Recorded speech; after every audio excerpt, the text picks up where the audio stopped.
Good evening. My name is Jacinta Thompson and I'm the Executive Director and Exhibitions and Events Producer for the Bob Hawke Prime Ministerial Centre. It is my pleasure to welcome you all here tonight on behalf of the Hawke Centre and the University of South Australia. In doing so, I take this opportunity to acknowledge that the University of South Australia is on the traditional country of the Kaurna people of the Adelaide Plains. I'll just hold whilst we sort this. Sorry, we've had.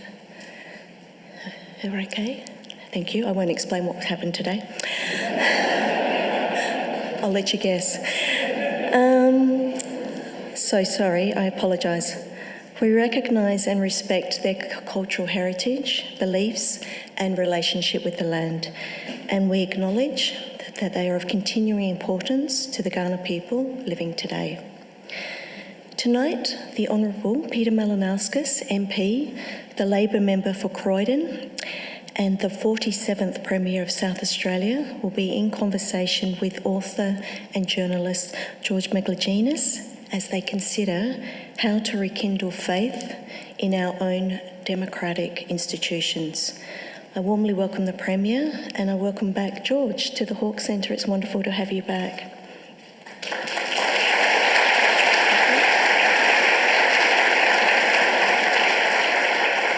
We're thrilled to see so many people here tonight and I would like to especially welcome the Honourable Dan Cregan MP, Special Minister for State, welcome. Colleagues from Department of the Premier and Cabinet, welcome. Mr. Steen Jensen, Honorary Consul of Denmark. Dr. Eva Pedersen, Honorary Consul of Belgium.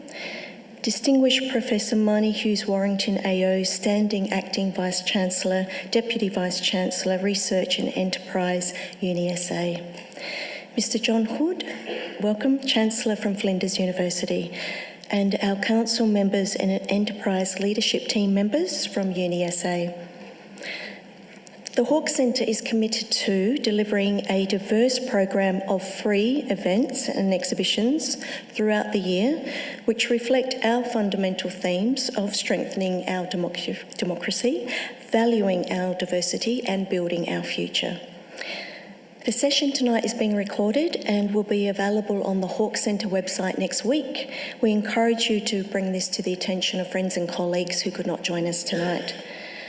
We are also live streaming this presentation to over 400 people and I welcome our online audience.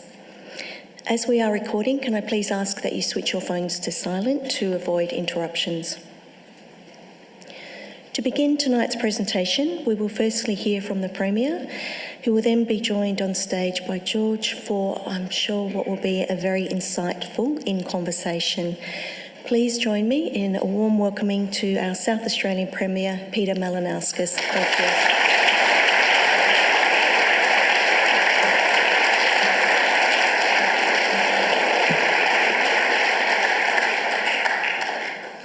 Well, thank you, Jacinta Thompson, Executive Director of the Hawke Centre, for facilitating tonight's event. I would like to start by acknowledging that we're very fortunate to be getting together on the lands of the Kaurna people, and I would like to pay my respect to their elders past, present and emerging. To you, George, thanks for flying over today. I look forward to our chat. Having not seen the questions, I say that with a degree of trepidation. Can I also acknowledge Steen Jensen, Honorary Consul of Denmark, Eva Pedersen, the Honorary Consul of Belgium. Can I also thank John Hood for being here, Chancellor of the Flinders University. I'd like to acknowledge the Attorney General of South Australia, the Honourable Kyan Ma, who is not here tonight, who has played an important role in the work that we seek to talk to you about this evening. And I also want to particularly thank the Honourable Dan Cregan, the Minister for State, Special Minister of State, I should say, here in South Australia, as well as being the Minister for Police, Corrections and Emergency Services.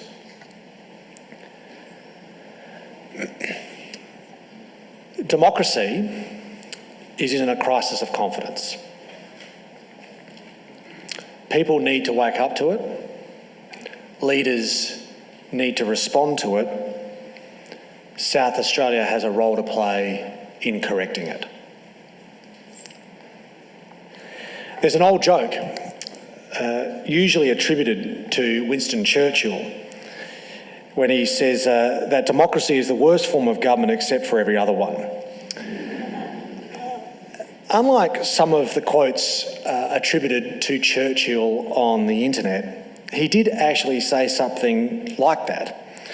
Although the full quote is somewhat different when it's read in its full context. Here's what he actually said in the House of Commons on the 11th of November 1947. It has been said that democracy is the worst form of government except all those other forms that have been tried from time to time. But there is a broad feeling in our country that the people should rule and that public opinion expressed by all constitutional means should shape, guide and control the actions of ministers who are their servants and not their masters.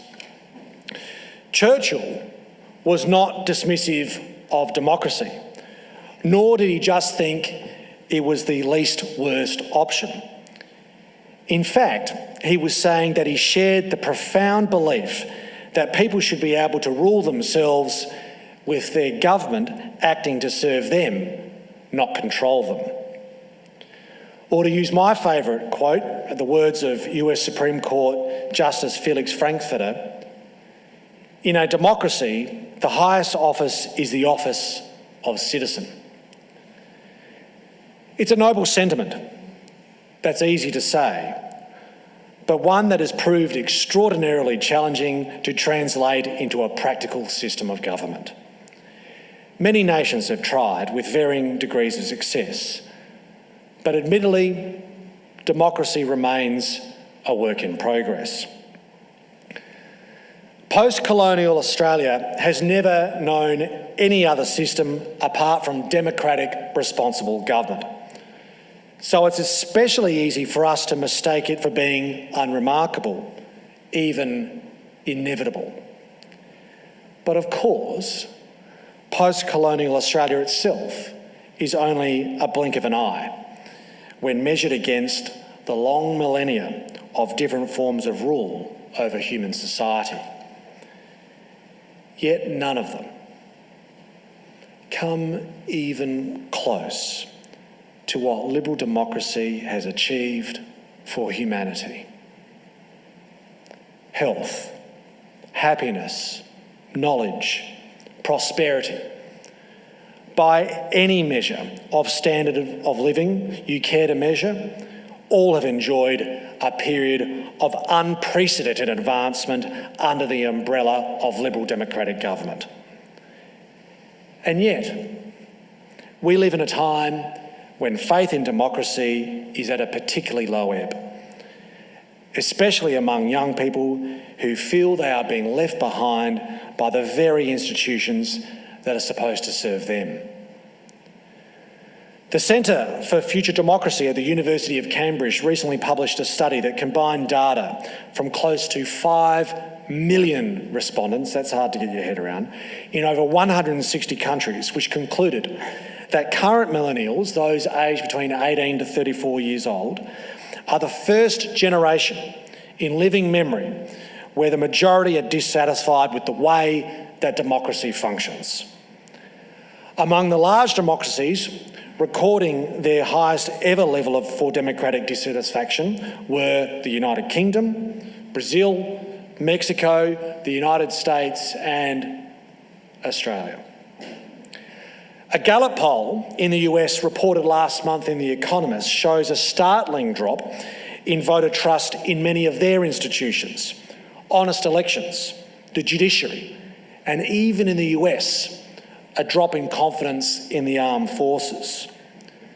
Only 20 years ago, Americans were brimming with confidence in their nation, easily beating the rest of the G7 in national pride. Today, they're at the bottom of that list. This isn't just alarming. It is a global emergency. However, relatively speaking, Australia is fortunate in having a robust and effective form of democracy, and that isn't just parochialism speaking. I say it in recognition of the countless Australians who have worked diligently to create and refine our singular form of parliamentary democracy. Ours is a unique system, informed by the British Parliament and the American Congress, yet one that I believe comes closer than either to achieving true democratic representation in the corridors of power. I will, however, admit an unapologetically large degree of parochialism in noting that South Australia has made an outsized contribution to our national democratic project. In 1854, a newly arrived 24-year-old Englishman named William Boothby was appointed the electoral officer for the fledgling colony of South Australia and given barely 2 years to prepare and conduct its first ever election under a new constitution. And it was a task he took on with a reformist zeal, abandoning most of the British system in favour of forming a public office to run the election, centralising the electoral rolls, and delivering the adoption of a globally leading secret ballot. Then Boothby single-handedly redesigned the ballot paper itself, instituting, for the first time anywhere in the world, pre-printed ballot papers with voters marking the cross within a square. It might not sound like a big idea. I'm trying to pump it up. But the truth was, this was a simple and effective innovation that is now standard for elections all over the planet.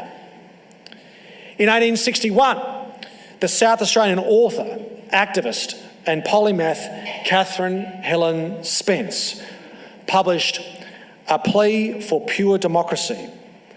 It was the beginning of her lifelong campaign for her state and then later her nation to adopt a preferential voting system under which representatives are not selected by the largest minority of voters, but because they have earned majority support from the electorate.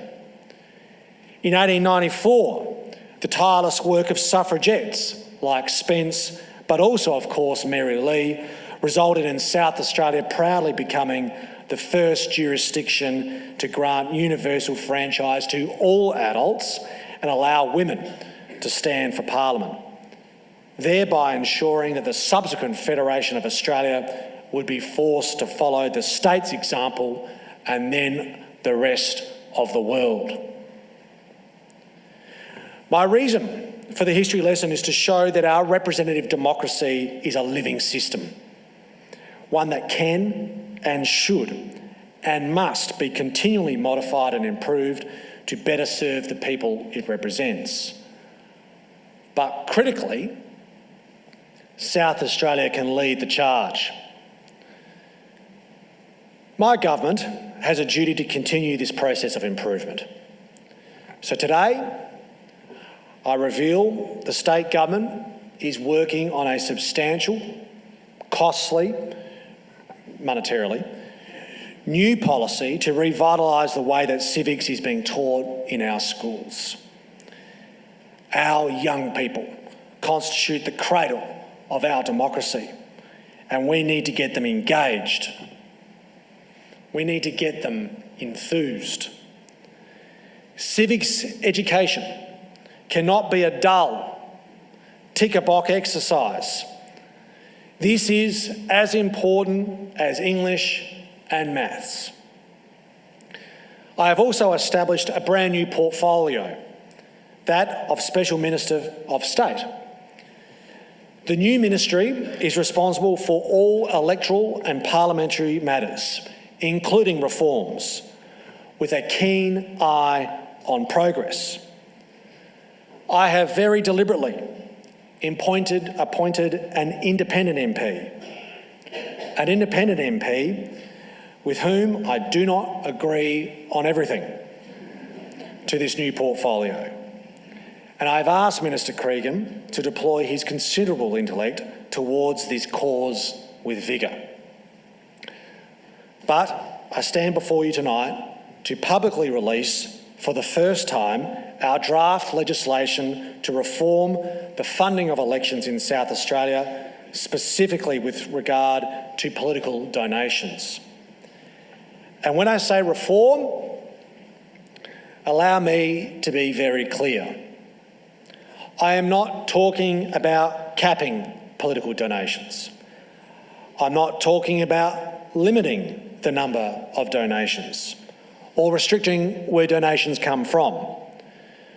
Nor am I announcing a new transparency regime around electoral donations, because tonight I announce that we seek to ban all political donations, full stop.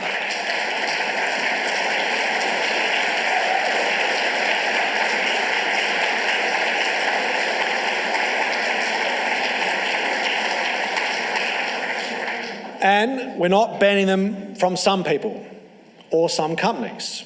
We're banning them from everyone. I don't care if you're a cigarette company or a shoe store, whether you burn fossil fuels or you campaign against them, whether you're a business or you're a trade union. Political donations are out under the model I release tonight. So why are donations a problem?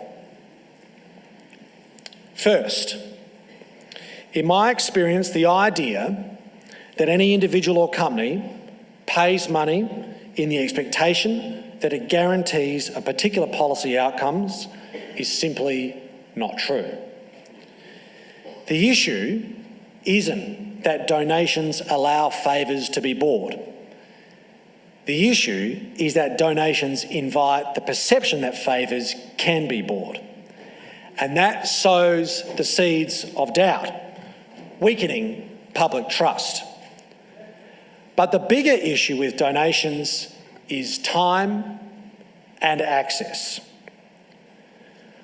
While buying a ticket to a political fundraiser can't provide a favoured policy outcome, what it does provide is access to elected officials. And there's nothing untoward about that, unless we have a situation where only people who buy tickets to fundraisers get access to elected officials. When you're in elected office as an MP, a minister or leader, you are inundated with requests for your time. People naturally want an opportunity to explain their problems, celebrate their successes, advocate solutions, generate interest in their ideas. They want to see their leaders interested in their concerns, as they well should.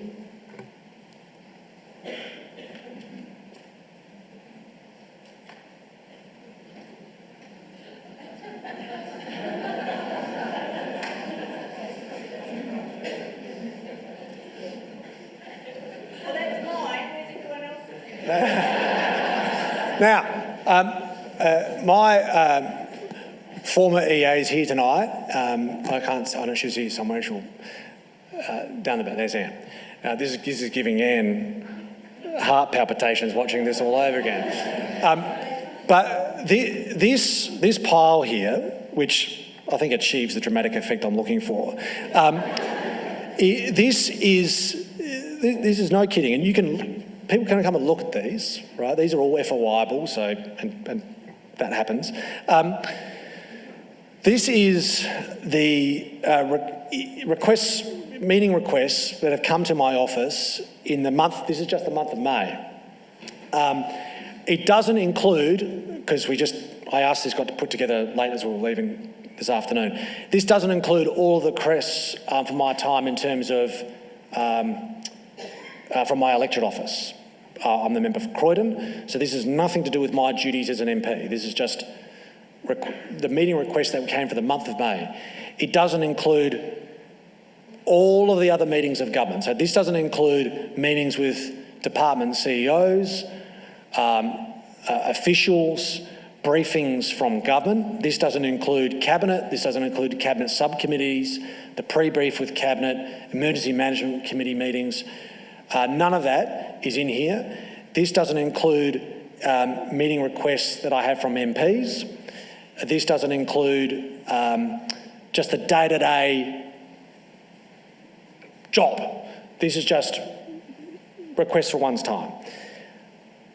None of this should be surprising, right? So, ministers and MPs have busy jobs, but this is routine, just to have that bigger request on your time. The point I seek to demonstrate is that when you are in elected office, time is the most precious and finite of resources. And in the endless war of attrition that is an election campaign, where having a healthy war chest can be the difference between winning and losing, implementing your policies or not, politicians are inevitably forced to make a calculation between the time they can spend speaking to constituents and the time they must spend raising funds by holding events and meeting donors. And if you want to see what the extreme of this looks like in practice, you need only look at the United States. In the US, author Martin Schramm's book, Speaking Freely, former Democratic Representative Bob Edgar admitted that during an election, 80% of his time, so this is a quote, 80% of my time, 80% of my staff's time, 80% of my events and meetings were fundraisers. It sounds insane. Well, guess what? Edgar left the US House of Representatives in 1987, and Schramm's book came out in 1995, 15 years before the Citizens United decision in which the US Supreme Court removed almost all barriers to political donations from corporations and organisations. It was calculated in 2021, out of an election cycle, sitting, not candidates, sitting congressional representatives were spending on average 30 or more hours every week ringing for donations in Democratic and Republican call centres. Now just think about that for a moment. That's time that's not being spent doing your meetings, working on policy, making laws, debating an issue, holding town hall meetings. That's time spent on the phones, hours out of every single day, exclusively focused on raising campaign money. And they have to do it because when the polls suggest a close contest, no candidate can afford to concede any advantage whatsoever, whether that's on ad spend, whether it's on merchandising, whether it's on getting the very best campaign managers who, by the way, refuse to work for candidates that aren't willing to sign agreements committing no less than 80 to 85% of their time fundraising. The US election in 2020 cost $14.4 billion. It blew all records out of the water for the 2016 election. The next election, this November, is set to demolish the $14.4 billion record. Even smaller contests have a ridiculous price tag now. Last month, you could Google this one, it's a mind-blowing. Last month, the runoff election for the US Texas House District 21 became the most expensive in the state's and the US's history, with over $7 million spent by the candidates. That's more than entire campaigns cost in Australia. And it wasn't even a fight between the Democrats and the Republicans. This was a Republican primary. $7 million on a state legislature Republican primary. Now think about why people in the United States feel so disconnected from their political representatives. It's because they're not representatives. They're professional telemarketers. the only chance you have of hearing from your local MP is if you find yourself on a donor list and they call you asking for your money. At this level of absurdity, it is not just an issue of access, it does become an issue of influence. We can't have democracy where the power of your ideas for the nation matter less than the appeal of your ideas to wealthy donors. Of course, Australia hasn't got anywhere near the level of the American political industrial complex. But we can't ignore the way that today's American political flashpoint regularly becomes tomorrow's Australian political tactic. Now, let me speak frankly. We are a relatively new government. We're doing pretty well at fundraising at the moment. We handed down our budget on Thursday. On Friday, we had the state progressive business lunch, progressive business being the fundraising arm of the Labor Party. It was the biggest, most well-attended one we ever had. And that reflects the enormous benefit of incumbency. It's a lot easier to sell tickets to hear what the government of the day is doing than sell tickets to hear what a would-be government might do. There is no shortage of people at all, of people in my own show who have pointed out that this election reform is contrary to my own government's interests. And they are right.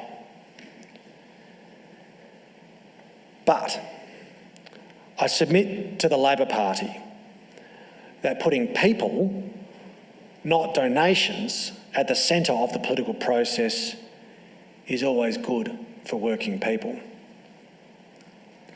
This week, South Australia lost its 36th Premier. It took a Liberal Premier in Still Hall to finally abolish an undemocratic gerrymander, a reform to which many attribute Don Dunstan's rise. For me, that analysis is too simple. Still Hall's electoral reform didn't hand Labor government. It simply levelled the playing field. This is to Still Hall's eternal credit, because no true leader, no true competitor should ever fear a level playing field.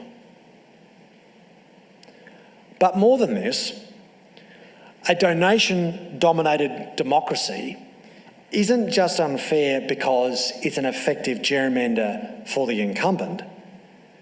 It's also unfair because it's an effective gerrymander for people of means over and above those who don't have the luxury of donating their hard-earned money to political campaigns.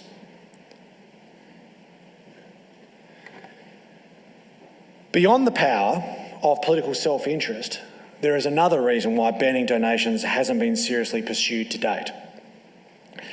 It's because, however virtuous the intent, the execution of such reform is fiendishly complicated. That's for two reasons. The first is new entrants and their access to democracy, and the second is the High Court. Let me start with the first. Election campaigns cost money. If we're not raising that money through fundraising, it necessarily must come from somewhere else. The purest source, of course, is through public funding. Public funding regimes already exist in all Australian parliaments, including South Australia. The funding is allocated on the size of your vote. That seems rational, that seems fair. But without fundraising, such a system would put new entrants at an immediate disadvantage.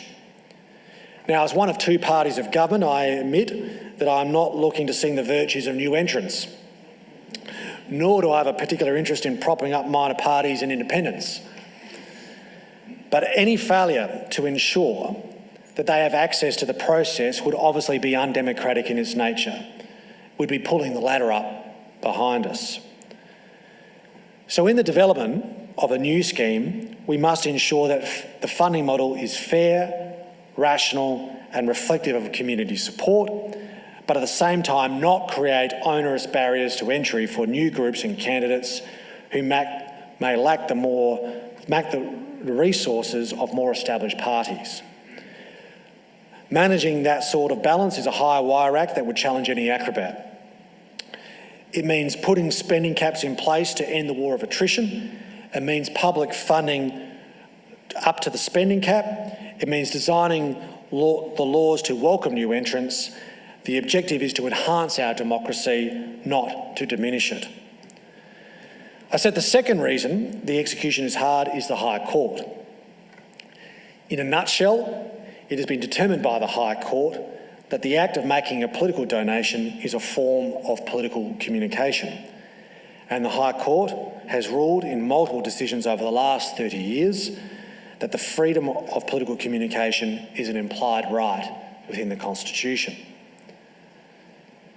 So I want to be candid about the fact that while we've taken the best advice available to us, any legislation could be sorely tested. It would be foolhardy of me or any legal expert to predict the outcome of any such test.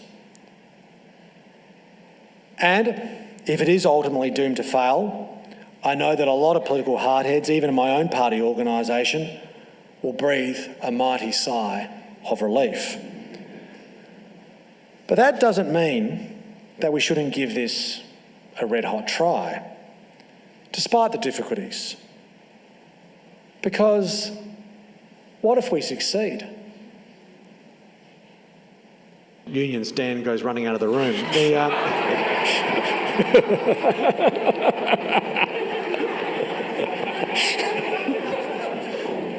It's just like cabinet now. Sprung. No, he's got one of these up in the hills with his constituents. The power dynamic of the trade union movement within the Labor Party can be preserved through affiliations and so forth. What I'm seeking to do is break the nexus of money. Yep. And I think there's a distinction between the two. And as has always been the case with the trade union movement within the Labor Party, I think they're an important ballast within the Labor Party at its best. And on an occasion it creates points of difference. But that's healthy, and then ultimately the power of one's argument should be what wins the day. Now they could, in the next few years, your government might have an industrial relations issue, workplace issue. There might be a particular issue about an industry that's in trouble, and then they can. This is where the first of the influence vacuums that my quick read of this might identify is that they think, well, I'm not going to be funding a political party. We could fund our own campaign against the government. So you can't stop. If there isn't a political party attached to the money, say a public campaign like the miners against the mineral resources rent tax in 2010, or if Clive Palmer decided to ditch his party but was still run $100 million worth of ads in an election campaign, how do you think your way out of that particular problem? This is the big problem.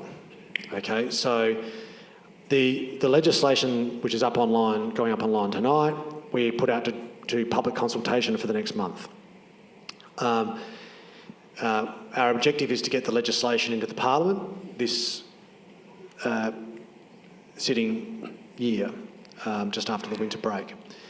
The legislation as it currently is drafted does not contemplate the regulation of third-party campaigns, principally because it is really hard constitutionally. For the reasons I talked about, but that's a problem we've got now. I mean, if an industry group or has a particular beef with, or industry group or a trade union or anyone else has a beef with my government's policy, they can run a campaign on TV now as they can during the course of the election campaign. So we're not really changing anything there. Yep. So I simply say that yes, while it runs the risk that might grow, I would say that risk exists in any event. So let's just focus on what we can legitimately control. Now, during the course of the consultation, if there is a vehicle or mechanism to provide a framework of regulation around third-party campaigns, then we are open to facilitate that in the drafting of the legislation. But as it currently stands, we've quite deliberately left it open because I think that that creates another level of complexity, one we're not adverse to, but one that we need to be really careful about. And on, this is a related issue, but on third parties, you're introducing a cap. You're not stopping them from raising funds for a political campaign because you can't publicly fund someone without a vote. This is for independents. Yeah, for independents, not third parties. So for independents, so... New entrants. New entrant, yeah, sorry. I think the phrase is, essentially new entrants to the political market. There's no barrier to entry for someone to form a political party or for an independent to run. Yes. And in that instance, they can be funded. So, up to a cap, subject to a cap. Correct. So basically what we're doing, there is an existing cap, right, which applied in the 2022 state election. That cap is over $5 million. We are reducing, so the South Australian Labor Party or the Liberal Party or any other party for that matter can only spend up to, at the 2026 state election, can only spend up to a bit over $5 million. We are reducing that figure from 5 million to 4 million. And then the public funding that exists today is increased up to the cap, in simple terms. For new entrants, so for the George Megalogenis party, or independent, hopefully not in Croydon, we are saying that if you fill the nomination criteria, get the requisite number of signatures and so forth, then up front we're going to pay you some money, so you can campaign against me.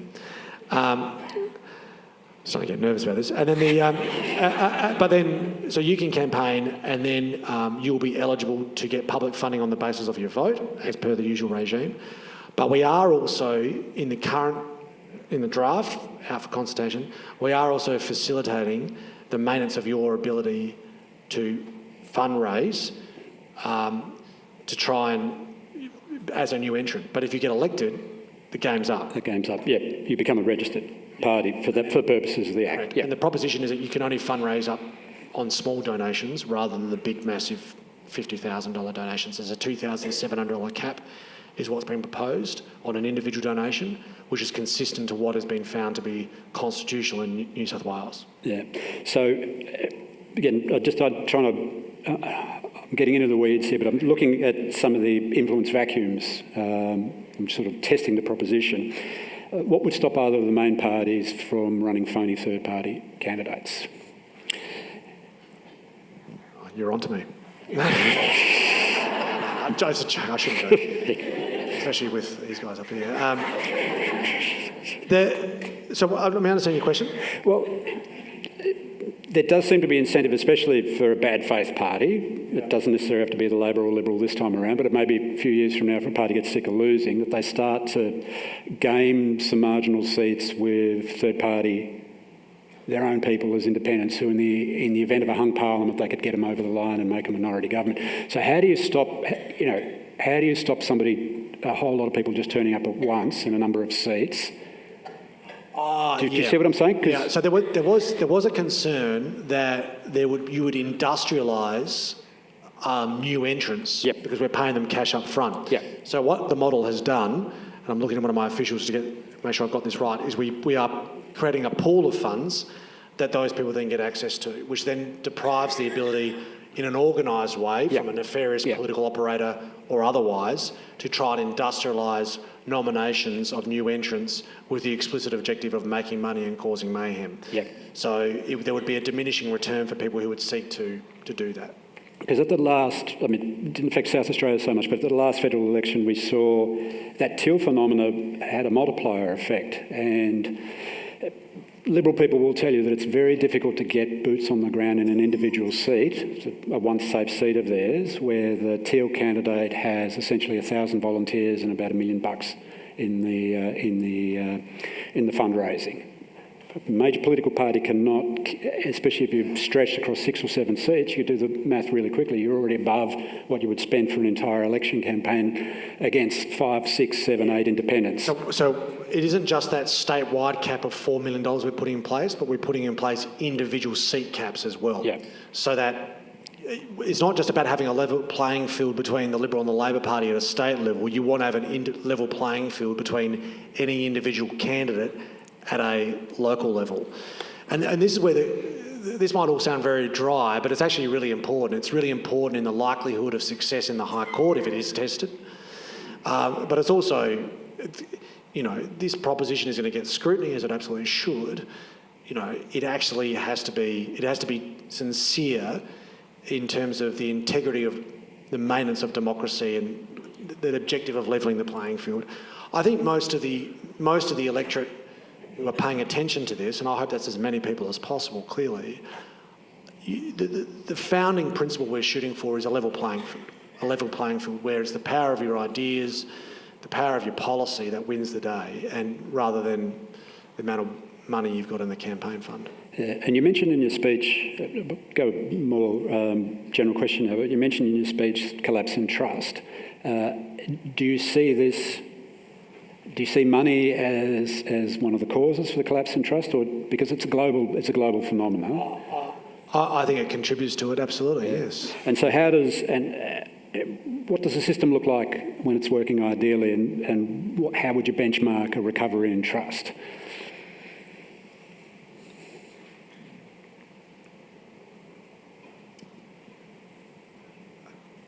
The big one that worries me is apathy, right?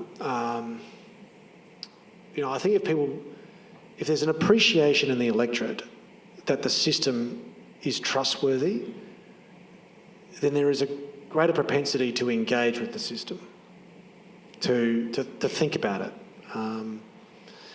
And, you know, all of the other nonsense that goes on in politics is sort of the cost of doing business. And it's always been, democracy's always had its sort of rough edges. And you can account for that, you can rationalise it. What I struggle with is when people actively choose to disengage. It does irritate me, and you know, I try not to let things irritate me too much in terms of the work, but the thing that does irritate me is when you get people, oh, they're all corrupt, you know, they're all, you know, selfish bastards, politicians, this mentality. And what frustrates me about that isn't that it's a reflection, arguably, on those of us who are in the job. It's a reflection of what they think the system represents, a lack of trust in the system. And I worry that we've transcended it. We've crossed a threshold. There's always been cynicism in democracies towards politics and politicians. That's part of the fabric. That's healthy, right? We want that. That's necessary. But we cross a threshold when cynicism becomes an excuse for political apathy and laziness, political disinterest. Sometimes it's easier just to say, oh, they're all, you know, it doesn't mean anything, it doesn't count for anything. Once you start to believe that, then you excuse yourself from having to read the paper and think about what the issues are. And that's a sort of that's an abdication of civic responsibility, which I don't think we should say I don't think we should allow that. I guess that's, if we see, you know, if anything is done to change our democracy, to see a diminished appetite for that attitude and a greater appetite to say, you know what, I'm going to just think about what the issues are for a moment before I cast my ballot. That's what success looks like. That's where we want to be. Now, that's not easy, of course. Yeah. And I'm not suggesting, I'm not naive enough to believe that getting rid of donations gets us there, but it can't hurt. Yeah. And in a sense, you're signalling in the immediate sense, but hopefully the idea permeates over a number of years that if my time isn't bought, then my time is available to you, to an individual citizen. Absolutely. Yep. Yeah. Can I talk more generally about trust? And I might just reflect as a journalist, because I was in the press gallery from the 80s through to the 90s to the turn of the 21st century before I went back to the Melbourne Bureau for the Australian. And it was a common thought in the 90s that there was a lot of cynicism around in the electorate. And then when Pauline Hanson came, she sort of lit a fuse. The system was Tinder Drive for someone like that to turn up. But when I look back at the data, being a data nerd, trust in politics and trust in government and trust in democracy was actually pretty high all the way through the 90s. And it wasn't too bad in the early part of the 90s in the federal system. And it peaks in 2007. And the big switch for us was Kevin Rudd walking away from his emissions trading scheme, and then the revolving door at federal level. Now, take me back to that time when you were on the way up. Do you think that because I know our numbers now line up with the rest of the world. The rest of the world seems to be having the same brain snap at the same time. But there was a very specific local condition that saw trust fall through the floor in the Australian system. Do you want to reflect on that particular period? And do you think that is that something that's almost impossible to retrieve once it's happened? I'm happy to reflect on it reluctantly. I think a few things happened at the same time around that, Mark. I wouldn't discount the role that the GFC played. Yep. The reason why I say that is because the GFC represented a threshold moment where we saw, global economic recession, which, yes, was largely avoided in Australia. But we saw global economic recession as a result of negligence on behalf of many people running financial institutions. And the people that paid the price was largely working people. And then there was a sense that this would result in a period of change. Then we came out of the back of the GFC and we saw economic inequality accelerate. Mm-hmm. And I think it's the confluence of events that have occurred post the GFC that has contributed towards, I guess, the political instability we've seen ever since then, but really start to crystallise, 2015 onwards, probably even earlier, 2014 onwards. Economic inequality is a very, insidious form of destabilisation in a sense of society. And I think that really contributed frustration towards the political orthodoxy. Well, that hasn't worked, so what's different? And when someone comes along with simple message that clearly is very different, then people might start to form the judgment, well, why not try something else? Now, and then if you layer upon that, I think on occasions a reckless response from mainstream leaders in how to deal with that and some of the language that is used, I think that only fuels the sense of frustration. I think the best example of that was, the unfortunate use of words by Hillary Clinton as referring to people as a basket of deplorables. Yep. Think about your own lived experience. We all have debates and arguments with people that we love and that we care about, friends, family on occasions. Let's assume that you're having a debate that's got a bit of heat in it, right? You have an argument that's good-natured, but let's assume you're having a bit of a dispute that's, got you a bit razzed up. Have you ever won one of those arguments by, or persuaded anyone of your point of view, by calling the person that you're arguing with a name, or patronising them, or demonstrating a complete unwillingness to try and understand their perspective?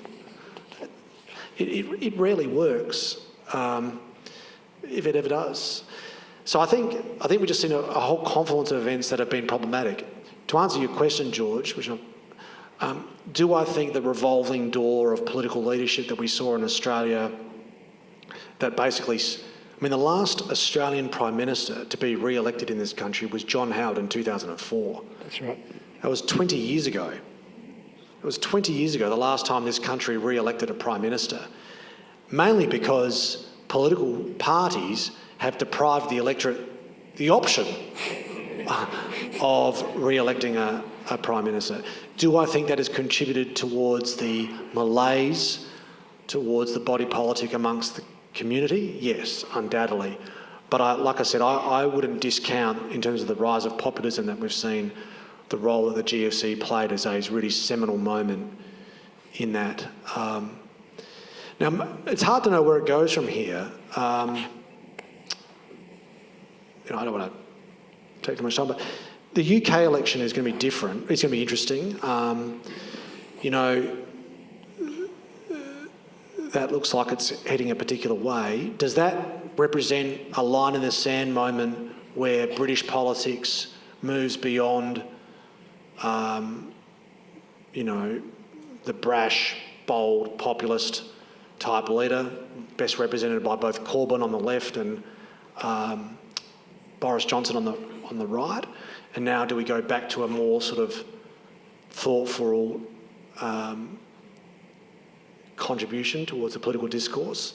I don't know. Yeah, you wonder in their particular case, though, whether their problems are too big to resolve now. Time will so tell. It might not be 1983 as it was for us. Correct. Yeah. There is, I assume there are a couple of Greeks in the audience, or Greek heritage.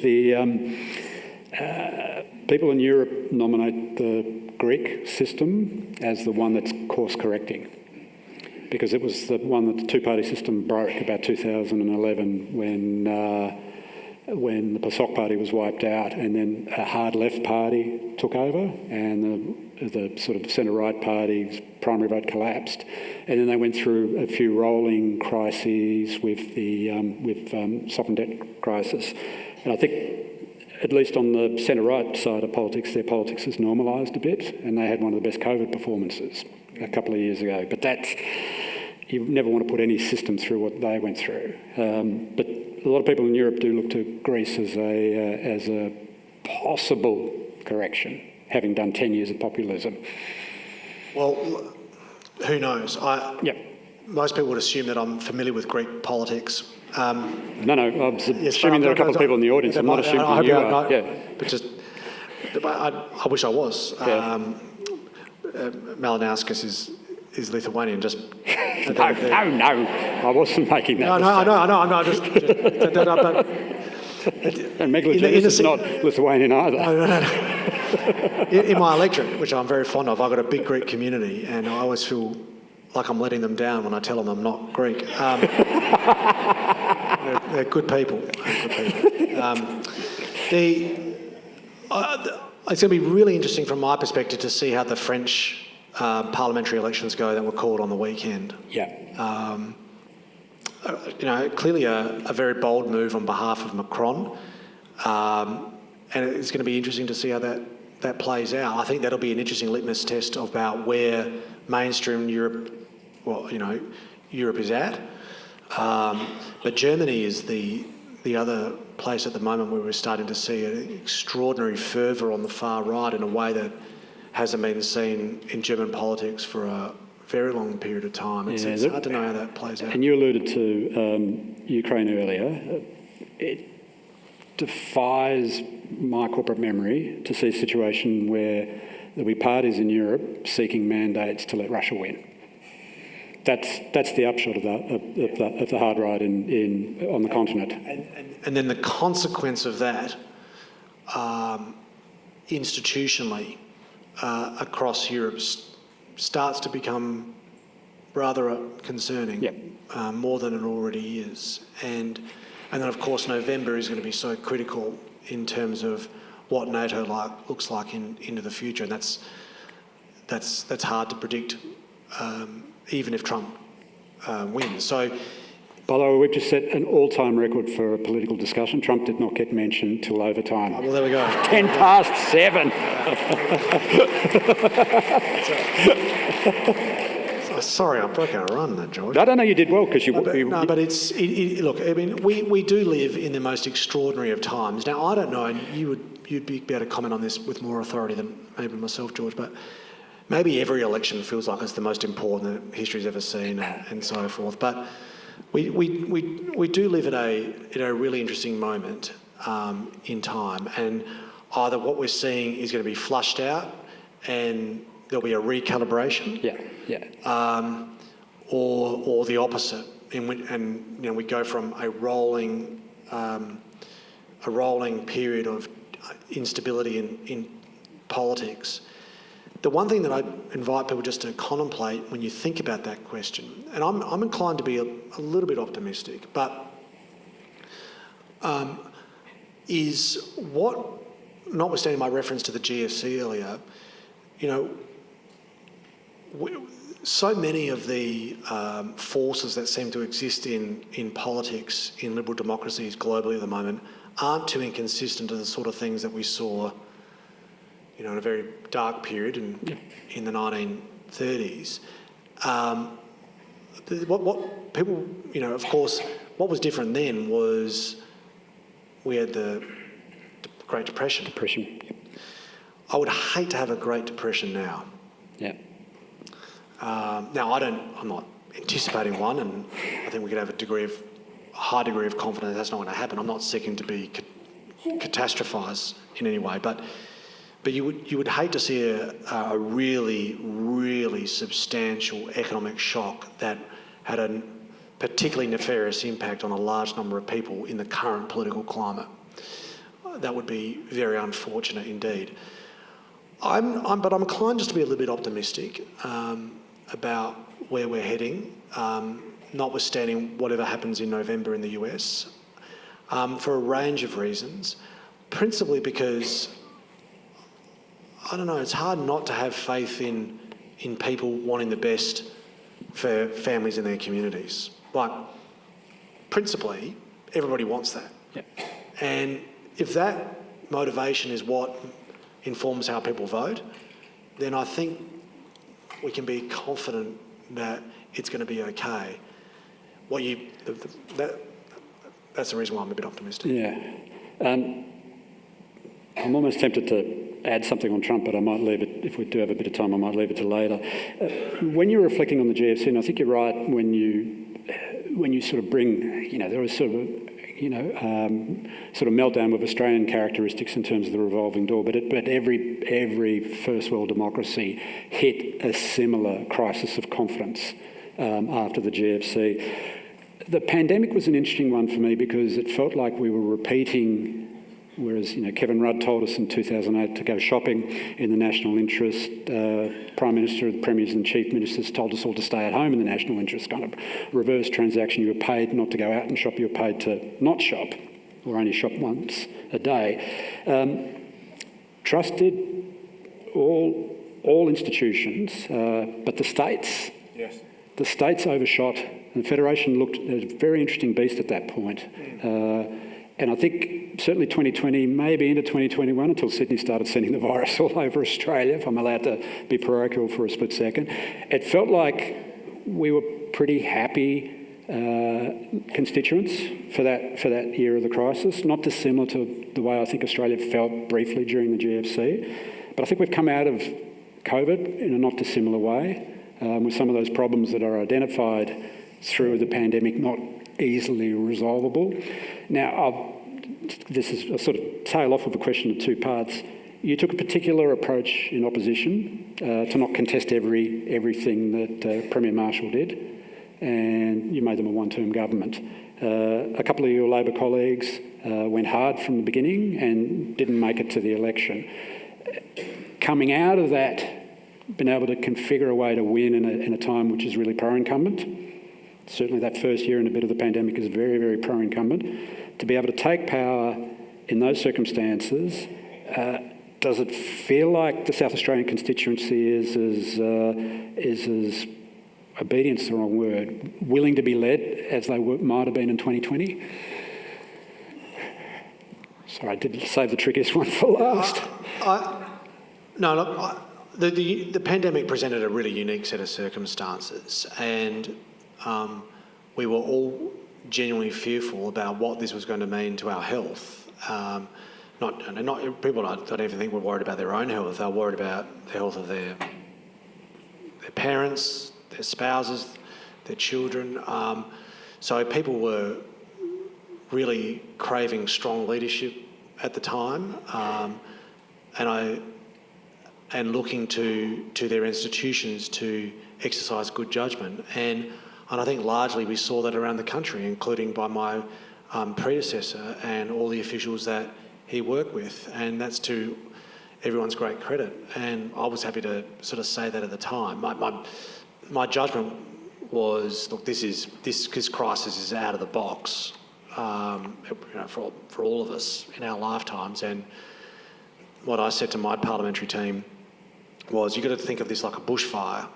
When there's a bushfire, no one wants oppositions out there hopping into the government about how to put the fire out. Like, how does that help anybody? I didn't know the bushfire was going to last 18 months, but but other opposition leaders were out there, smashing every day, and I think most people were like, "What?"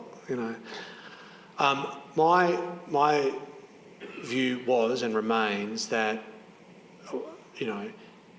whatever the situation with the pandemic come the state election was, people, if we were able to demonstrate a genuine commitment towards science-based policy, then that isn't a point of difference at the election. It doesn't matter who you vote for. The state libs here were really strong. They followed the science, which is exactly what you want people to do, and we were going to do the same thing. So that wasn't a point of difference.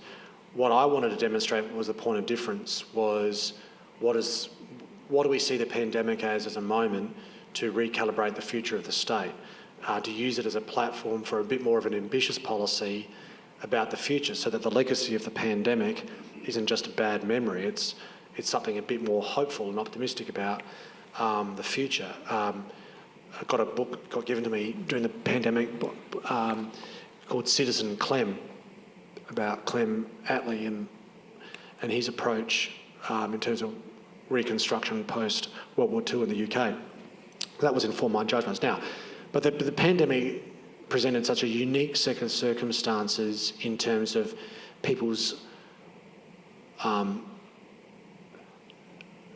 almost unprecedented appetite for strong intervention from government in their lives. That was temporary by nature. In a way, that's probably a good thing. Yep. So now I think we're well and truly back to a far more contested political environment. I wouldn't mind going back to that now in this job, but that's healthy. In terms of are the electorate willing to be led, I think ultimately yes, but that doesn't mean. I think people want. I don't know, but my assessment is I think people do look for strength in leadership on a number of things, particularly where you have a sense of conviction. On other occasions, people look for their political leaders to be more empathetic and open-minded to compromise and change in position. And I think it really depends on the issue. But more than anything else, I think the electorate craves a bit of vision, accompanied by a degree of authenticity about the way you're willing to go about pursuing it. And no leader will ever pass a perfect test in the pursuit of that, because it's everyone's infallible, but just got to give it your best shot, I guess. Thank you. I was slotted to wind this up at 7:05, and then I was given permission to go a few minutes over. I think we've had more than enough time. I'm very grateful for the time you've had. We could have kept going, but we do have a live session to wind up. I think that's Jacinda. I'm just asking you direct. Is it time to wind up? It is, unfortunately, yes. I just wanted to make it clear that I'd prefer to keep talking. And we were trying to work out whether it was possible to rope this joke in as we were thanking the Premier and the audience, both here and the live stream. It's the 60th anniversary of the Beatles coming to town. And as I observe both this audience and the digital space, because I could see all the people watching, theoretically, this is the first full house since that day, apparently in South Australia. So, thank you to the Premier, but also thank you to the audience. It's been a very engaged conversation.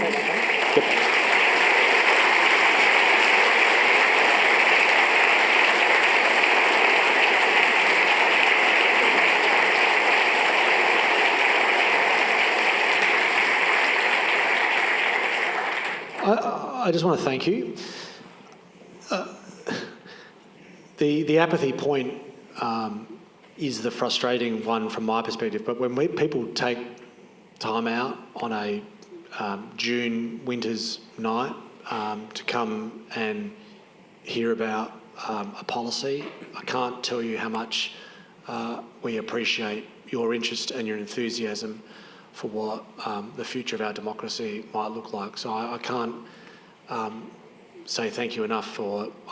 when I got told that this many people were coming tonight, I was really quite taken aback. So thanks, Jacinda, and thanks everyone for coming. I really appreciate it. Thank you.